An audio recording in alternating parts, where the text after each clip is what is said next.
Welcome back to my channel. ಇದು Friday ಮಾರ್ನಿಂಗ್ಲು ಅಂದರೆ ನವರಾತ್ರಿಯ 5ನೇ ದಿನದಲ್ಲಿ ಹೋಗಿದ್ದು. ನವರಾತ್ರಿ 5ನೇ ದಿನ ನಾವು ಸ್ಕಂದ ಮಾತೆನ ಪೂಜೆ ಮಾಡ್ತೀವಿ. ಸ್ಕಂದ ಮಾತಾ ಎಂದರೆ ಸ್ಕಂದ ಅಥವಾ ಕುಮಾರ, ಕಾರ್ತಿಕೇಯನ ತಾಯಿ. ಇವಳು ಸಿಂಹದ ಮೇಲೆ ಕೂತ್ಕೊಂಡಿರ್ತಾಳೆ. ತನ್ನ ಮಗುವಾದ ಸ್ಕಂದನನ್ನು ತನ್ನ ತೊಡೆ ಮೇಲೆ ಕೂರಿಸ್ಕೊಂಡಿರ್ತಾಳೆ. ಈ ತಾಯಿಯ ವಾಹನ ಬಂದುಬಿಟ್ಟು ಸಿಂಹ ಆಗಿರುತ್ತೆ. ಈ ಸ್ಕಂದ ಮಾತೆಯ ಈ ರೂಪವು ಮಾತೃತ್ವದ ದೈವಿಕ ಶಕ್ತಿ ಮತ್ತು ರಕ್ಷಣೆಯ ಸಂಕೇತವಾಗಿರುತ್ತೆ. ಫ್ರೈಡೇ ಮಾರ್ನಿಂಗ್ ನಾನು 3 ಗಂಟೆಗೆ ಎದ್ಬಿಟ್ಟು ನಾನು ರೂಟೀನ ಸ್ಟಾರ್ಟ್ ಮಾಡ್ಕೊಂಡಿದ್ದೀನಿ. ಇವತ್ತು ಪ್ರಸಾದಕ್ಕೆ ಅಂದ್ಬಿಟ್ಟು ಬಾಳೆಹಣ್ಣಿನ ರಸಾಯನ ಮಾಡಿದ್ದೆ. ಹಾಗಾಗಿಬಿಟ್ಟು 3 ಗಂಟೆಗೆ ಎದ್ದಿದ್ದೀನಿ. ಇಷ್ಟು ಪೂಜೆಗೆಲ್ಲ ರೆಡಿ ಮಾಡ್ಕೊಳ್ತಾ ಇದ್ದೆ. ಮನೆಯಲ್ಲೂ ಪೂಜೆ ಮುಗಿಸ್ಕೊಂಡು ಈಗ ಬನ್ನಿ ಮರ ಪೂಜ್ಕೊಂಬರೋಣ ಅಂತ ಹೋಗೋಣ ಅಂತ ಕಂಕಣ ಕಟ್ಟಿಸ್ಕೊಂಡು ಹೊರಟೆ. ಇವತ್ತು ಸ್ವಲ್ಪ ಲೇಟಾಗಿತ್ತು. ಅಷ್ಟರಲ್ಲಿ ಎಷ್ಟೋ ಜನ ಬಂದಿದ್ದಾರೆ. ನಾನು ಡೈಲಿ ಹೋದಾಗ 1-2-3 ಜನ ಇರ್ತಾಯಿದ್ರು ಅಷ್ಟೇ. ಇವತ್ತು ಸ್ವಲ್ಪ ತುಂಬ ಜನ ಇದ್ದರು. ಪೂಜೆ ಮಾಡಿಕೊಂಡು ಬಂದೆ. ಹಾಗೆ ತಾರಕಾಸುರ ಎಂಬ ರಾಕ್ಷಸನ ಸಂಹಾರ ಮಾಡೋದಕ್ಕೆ ಅಂತ ಹೇಳ್ಬಿಟ್ಟು ಶಿವಪಾರ್ವತಿಗೆ ಹುಟ್ಟೋ ಮಗನಿಂದನೇ ಅಂದರೆ ಸ್ಕಂದನಿಂದನೇ ವಧೆ ಆಗಬೇಕು ತಾರಕಾಸುರನ ಅಂತ ಅಂದ್ಬಿಟ್ಟು ವರ ಆಗಿರುತ್ತೆ. ಹಾಗಾಗಿ ಸ್ಕಂದನಿಗೆ ಶಿವಪಾರ್ವತಿ ಜನ್ಮ ನೀಡ್ತಾರೆ. ಆ ಮಗುಗೆ ಸ್ಕಂದನಿಗೆ ಯುದ್ಧ ಮಾಡೋದಕ್ಕೆ ಎಲ್ಲ ಕೌಶಲ್ಯಗಳನ್ನು ಕಲಿಸ್ಬಿಟ್ಟು ತಾರಕಾಸುರನ ವಿರುದ್ಧ ಯುದ್ಧ ಮಾಡಿ ಅವನ್ನ ಸಂಹರಿಸೋದಕ್ಕೆ ಪ್ರಿಪೇರ್ ಮಾಡ್ತಾರೆ ದೇವಿ. ಈ ಸ್ಕಂದ ಮಾತೆನ ಪೂಜೆ ಮಾಡೋದ್ರಿಂದ ತಾಯಿಯ ಪ್ರೀತಿ, ರಕ್ಷಣೆ ಮತ್ತು ಕರುಣೆ ಪ್ರಾಪ್ತವಾಗುತ್ತೆ. ಮತ್ತು ಯಾರಿಗೆ ಮಕ್ಕಳಿರಲ್ಲ ಅವ್ರಿಗೂ ಕೂಡ ಮಕ್ಕಳಾಗುತ್ತೆ ಈ ಸ್ಕಂದ ಮಾತೆನ ಪೂಜಿಸೋದ್ರಿಂದ. ಪಾರ್ವತಿ ಸುಬ್ರಹ್ಮಣ್ಯನಿಗೆ ಗರ್ಭಿಣಿಯಾದಾಗ ಸ್ಕಂದ ಏನು ಮಾಡ್ದ, ಕೃತಕ ನಕ್ಷತ್ರದಲ್ಲಿ ಹುಟ್ಟಿರ್ತಾನೆ. ಇದರಿಂದ ಕಾರ್ತಿಕೇಯರಿಗೆಲ್ಲ ತುಂಬ ಸಂತೋಷ ಆಗುತ್ತೆ. ಅಂದರೆ ಇವ್ನು ನನ್ನ ಮಗ ಅಂತ ಇವನು ನಾವು ಸಾಕ್ತೀವಿ, ನಾವು ಹಾಲು ಉಣಿಸ್ಬೇಕು ಅಂತ ಜಗಳ ಆಡ್ತಿರ್ತಾರೆ. ಆಗ ಸುಬ್ರಹ್ಮಣ್ಯನಿಗೆ ಎಷ್ಟು ಪ್ರೀತಿ ಅಂದರೆ ಅವ್ರನ್ನೆಲ್ಲ ಕಂಡ್ರೆ ಅಷ್ಟು ಪ್ರೀತಿ ಇರುತ್ತೆ. ಅದಕ್ಕೋಸ್ಕರ 6 ಮಗುಗಳಾಗಿ ಎಲ್ಲ ತಾಯಂದಿರ ಎದೆ ಹಾಲನ್ನು ಕುಡಿದು ಬೆಳಿತಾನೆ. ಈಗ ದೇವಿ ಬಗ್ಗೆ ತಿಳ್ಕೊಬೇಕು ಅಂದರೆ ಒಂದು ಅದ್ಭುತವಾದ ವಿಚಾರ ಬರುತ್ತೆ. ಅಂದರೆ 6 ಮುಖಗಳಿರುವ ಸುಬ್ರಹ್ಮಣ್ಯನ ತೊಡೆ ಮೇಲೆ ಕೂರಿಸ್ಕೊಂಡಿರ್ತಾಳೆ. ನಿಂತ್ಕೊಂಡಿರೋರು ಯಾರು ಹೇಳಿ? ದೇವತೆಗಳಿಗೋಸ್ಕರ ಯುದ್ಧ ಮಾಡುವಂತಹ ಸುಬ್ರಹ್ಮಣ್ಯ. ಆ ಚಿಕ್ಕ ಮಗುಗಿನೇ ದೇವಿ ಆ ಪುಟ್ಟ ಬಾಲಕನಿಗೆ ಗದೆನೆಲ್ಲ ಕೊಟ್ಟು ಕಳಿಸ್ತಾಳೆ. ತಾರಕಾಸುರನ ವಿರುದ್ಧ ಯುದ್ಧ ಮಾಡು, ಅವನು ವಧೆ ಮಾಡು ಅಂತ ಹೇಳ್ಬಿಟ್ಟು ಕಳಿಸ್ತಾಳೆ. ಆ ತಾರಕಾಸುರನ ವಧೆ ಕೂಡ ಆಗುತ್ತೆ. ಆದರೆ ನಾವು ನಮ್ಮೊಳಗೆ ಇರುವಂತಹ ನರಕಾಸುರನ ವಧೆ ಮಾಡಬೇಕಾದ್ರೆ ಸ್ಪಷ್ಟವಾಗಿ ಈ ದೇವಿ ಆರಾಧನೆಯಲ್ಲೇ ಗೊತ್ತಾಗುತ್ತೆ. ಅಂದರೆ ಮನಸ್ಸಲ್ಲಿ ನೆಗೆಟಿವ್ ಥಾಟ್ಸ್ ಬಂದಾಗ ಸ್ಕಂದನ ರೀತಿ ದೃಢ ಸಂಕಲ್ಪ ಮಾಡಿಕೊಂಡು ಮುಂದೆ ಹೋಗಬೇಕು. ಎಕ್ಸಾಂಪಲ್, ಒಂದು ಬಾತುಕೋಳಿ ಇರ್ಬೋದು, ಹಂಸ ಇರುತ್ತಲ್ವ ನೀರಲ್ಲಿ, ಮೇಲುಗಡೆ ನೋಡಿದರೆ ಪ್ರಶಾಂತವಾಗಿ ಕಾಣಿಸುತ್ತೆ, ಆದರೆ ಒಳಗಡೆ ಅದು ಕಾಲನ್ನು ಬಡಿತಾ ಇರುತ್ತೆ. ಅದೇ ರೀತಿ ನಾವು ಏನನ್ನಾದರೂ ಪಡ್ಕೋಬೇಕು ಆದರೆ ನಾವು ನೇಚರಲ್ಲಿ ನಾವು ನೆಗೆಟಿವ್ ಆಗಿ ಥಿಂಕ್ ಮಾಡೋದನ್ನು ಬಿಡಬೇಕಾಗತ್ತೆ.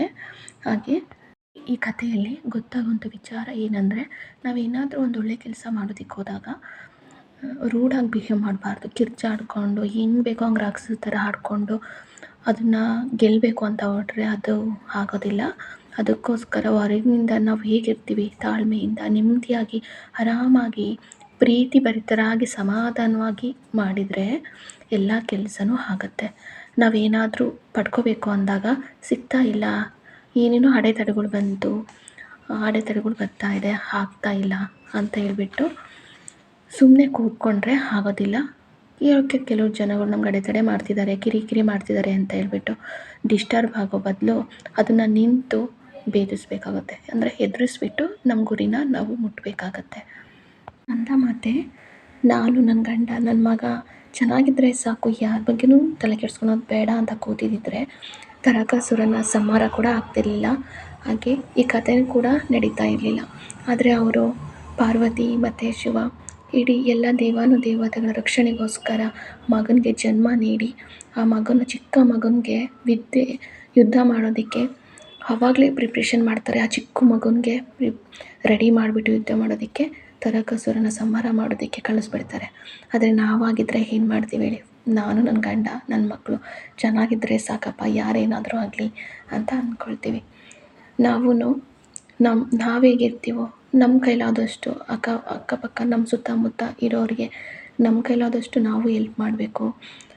ಅನ್ನೋದನ್ನು ಈ ಕಥೆಯಲ್ಲಿ ತಿಳ್ಕೊಬೇಕಾಗುತ್ತೆ. ನಮ್ಮ ಬಗ್ಗೆ ಮಾತ್ರ ನಾವು ಯೋಚನೆ ಮಾಡಬಾರ್ದು, 4 ಜನಗಳ ಬಗ್ಗೆನೂ ಯೋಚನೆ ಮಾಡಬೇಕು ಅನ್ನೋದನ್ನು ಸ್ಕಂದ ಮಾತೆ ಈ ಕಥೆಯಲ್ಲಿ ತೋರಿಸ್ಕೊಡ್ತಾರೆ. ಹಾಗೆ ಈ ಸ್ಕಂದ ಮಾತೆನ ಪೂಜೆ ಮಾಡೋದ್ರಿಂದ ನಮ್ಮ ಮಕ್ಕಳಿಗೆ ಯಾವುದೇ ರೀತಿ ಕೆಟ್ಟ ದೃಷ್ಟಿ ಬೀಳದೇ ಇರೋ ಥರ ಕಾಪಾಡ್ತಾರೆ. ಹಾಗೆ ಆಯುಷ್ಯ, ಆರೋಗ್ಯ, ವಿದ್ಯೆ, ಬುದ್ಧಿ ಎಲ್ಲ ಕೊಟ್ಟು ಕಾಪಾಡ್ತಾರೆ ದೇವಿ. ಹಾಗೆ ಆರ್ಥಿಕವಾಗಿ ಒಂದು ಉನ್ನತ ಮಟ್ಟಕ್ಕೆ ಹೋಗೋ ಹಾಗೆ ಬೆಳೆಸ್ತಾರೆ ಅಂತ ಒಂದು ನಂಬಿಕೆ. ಹಾಗಾಗಿ ಸ್ಕಂದ ಮಾತೆನ ನವರಾತ್ರಿಯಲ್ಲಿ 5ನೇ ದಿನ ಪೂಜೋದ್ರಿಂದ ಒಂದೊಳ್ಳೆ ಮಕ್ಕಳಿಗೆ ಒಳ್ಳೆಯದಾಗುತ್ತೆ, ಮಕ್ಕಳಿಲ್ದವ್ರಿಗೆ ಮಕ್ಕಳು ಕೂಡ ಆಗುತ್ತೆ ಅನ್ನೋ ಒಂದು ನಂಬಿಕೆ. ಇಲ್ಲಿ ಮನೆ ಪೂಜೆ ಎಲ್ಲ ಮುಗಿಸ್ಕೊಂಡು ಗೋಡನ್ಗೆ ಲಕ್ಷ್ಮೀ ಪೂಜೆ ಮಾಡೋದಕ್ಕೆ ಹೋಗಬೇಕಾಗಿತ್ತು. ಹಾಗಾಗಿ ಇವತ್ತು ಬೆಳಗ್ಗೆ ಅವಲಿದು ಚಿತ್ರಾನ್ನ ಮಾಡ್ಕೊತಿದ್ದೀನಿ. ಅವಲಕ್ಕಿ ಮಾಡ್ಕೊಳ್ಳೋಣ ಅಂದ್ಕೊಂಡೆ. ಚಿತ್ರಾನ್ನ ಮಾಡು ಅಂದರು ನಾನು ಶ್ರೀನಿವಾಸು, ಚಿತ್ರಾನ್ನ ಮಾಡ್ತಾಯಿದ್ದೆ. ನನಗೆ ಅಂತ ಒಂದು ಹೆಲ್ದಿ ಡ್ರಿಂಕ್ ಮಾಡಿಕೊಂಡೆ. ಕ್ಯಾರೆಟು ಮತ್ತು 1 ಟೊಮೊಟೊ ಮತ್ತು ಸೌತೆಕಾಯಿನ ಹಾಕ್ಕೊಂಬಿಟ್ಟು ಒಂದು ಜ್ಯೂಸ್ ಮಾಡಿಕೊಂಡೆ. ನಾನೇನು ಇವಾಗ ತಿಂಡಿ ತಿನ್ನೋದಕ್ಕೆ ಹೋಗಲಿಲ್ಲ. ನಾನು ಶ್ರೀನಿವಾಸ್ ತಿಂದ್ಕೊಂಡ್ರು. ನಾನು ಹೋಗ್ಬಿಟ್ಟು ಪೂಜೆ ಮಾಡಿಕೊಂಡು ಬರಬೇಕು. ಶುಕ್ರವಾರ ನೋಡಿ ಮನೆಯಲ್ಲಿ ಪೂಜೆ ಮಾಡಿ ಅಲ್ಲಿಗೆ ಹೋಗಿ ಮತ್ತೆ ಪೂಜೆ ಮಾಡೋ ಅಷ್ಟರಲ್ಲಿ 11 ಗಂಟೆ ಆಗಿಬಿಡುತ್ತೆ. ಬರೀ ಇದೇ ಆಗುತ್ತೆ ಶುಕ್ರವಾರ ಮಾತ್ರ. ಶುಕ್ರವಾರ ಮತ್ತು ಶನಿವಾರನೂ ಇದೇ ಟೈಮ್ ಆಗುತ್ತೆ. ಬೇರೆ ದಿನ ಫ್ರೀ ಇರ್ತೀನಿ. ನಾನು ಶುಕ್ರವಾರ ಮಾರ್ನಿಂಗ್ ಮಾತ್ರ ತಿಂಡಿ ಮಾಡ್ಕೊಳೋದಕ್ಕೆ ರಿಸ್ಕ್ ತೊಗೊಳೋದಕ್ಕೆ ಹೋಗಲ್ಲ. ಸಿಂಪಲ್ಲಾಗಿ ಏನಾದರೂ ತಿಂಡಿ ಮಾಡ್ಕೊಂಡು ತಿನ್ಕೊಂಬಿಟ್ಟು ಪೂಜೆಗೆ ಹೊರಡ್ತೀನಿ. ಹಾಗೆ ಈ ವಿಡಿಯೋ ಇಷ್ಟ ಆಗಿದ್ದರೆ ಲೈಕ್ ಮಾಡಿ, ಶೇರ್ ಮಾಡಿ. ಹೊಸ್ದಾಗಿ ಯಾರಾದರೂ ವಿಡಿಯೋ ನೋಡ್ತಾ ಇದ್ದರೆ ಪ್ಲೀಸ್ ಸಬ್ಸ್ಕ್ರೈಬ್ ಮಾಡ್ಕೊಂಬಿಟ್ಟು ವಿಡಿಯೋ ನೋಡಿ. ಹಾಗೆ ನೆಕ್ಸ್ಟ್ ವಿಡಿಯೋ ಜೊತೆ ಹೊಸ ವಿಡಿಯೋ ಜೊತೆಗೆ ಮತ್ತೆ ಸಿಗ್ತೀನಿ. ತಿಂಡಿ ಆದ ತಕ್ಷಣವೇ ಅಡುಗೆ ಮನೆಯೆಲ್ಲ ಕ್ಲೀನ್ ಮಾಡಿದರೆ ನನಗೆ ಸಮಾಧಾನ ಆಗೋದು.